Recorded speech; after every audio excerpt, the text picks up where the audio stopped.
And this came from a post in the ILMB group from Jeff at Velocity.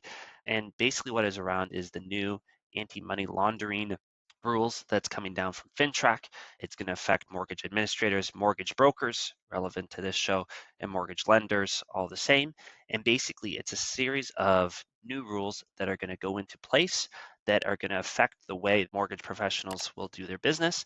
And there's quite a few things to it. So admittedly, I haven't gone through everything in super fine detail, but I want to give a super high level of what these requirements are. And then, why was Jeff posting about it, how it relates back to tech, and what I think it means for the industry at large. So let's start with kind of what are these new anti-money laundering things. Basically what it is, I'm actually looking at the FINTRAC website right here, actually the Government of Canada website, and there's summary of requirements. There's 5 things that are going to soon be required starting October 11th. So mark that day in your calendar. Hopefully you're preparing well in advance.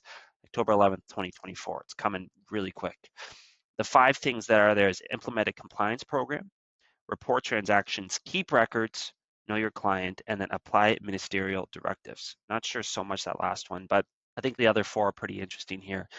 The ones I want to highlight are the report transactions. So now, starting on October 11th, every mortgage broker, probably through their brokerage, is going to have to submit 5 reports. Suspicious transaction report is one, terrace property report, large cash transaction report. This one might be the most relevant, since anytime you receive $10,000 or more in a single transaction. Large virtual currency report, and sorry, there's only 4, so it's those 4 there. So that would be, of course, if virtual currency, similar idea, if it's equivalent to 10,000 or more, needs to be included in these reports. So that's going to be a requirement to submit these reports, and that's going to be part of what seems to be your compliance.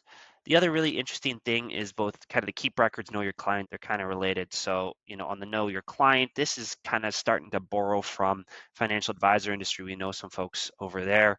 KYC is very, very important, and it seems like this is going to be pretty important there. Again, just to know your client a little bit better. Honestly, looks like you just need to ask maybe a little bit more questions up front.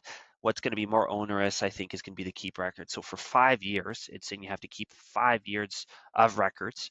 And what you're going to need is, quite a bit about each of your clients here. So some of the things that jump out to me, so you always have to, for information records, that's one of the things that you're going to have to keep.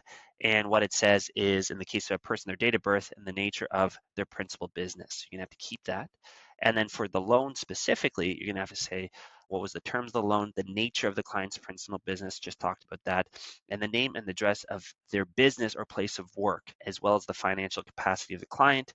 Included on here as well is actually their client identification records, so things like IDs, stuff like that. So all that stuff you're going to have to keep for 5 years. It's going to be really important to do that, and it's a new part of this regulation. So that's interesting there. So not going to go too much more in detail, but quite a bit there, to be honest. And so bringing it all back to where this started, I did see that from Jeff. Gary Morris then posted right after and basically said, hey, don't worry about it. Yes, there's a lot of stuff, but we got you covered through Velocity. So what it seems like is a lot of the big submission platforms, Velocity seems to be the leader on this, is saying, yes, we know it's a lot, but don't worry, we got you covered. We're going to be able to make these for you, or at least give you a software solution to be able to do it. And that's exciting to me. I think that that's good. I think software and tech is always a great way to deal with these new types of things instead of just more overhead for the overall industry. But at large, what does it mean? Yeah, so basically, either it means more overhead or more reliance on these tech systems, the implementation of these tech systems. And so really that means tighter margins, because you're either going to be doing more work or spending more money on software.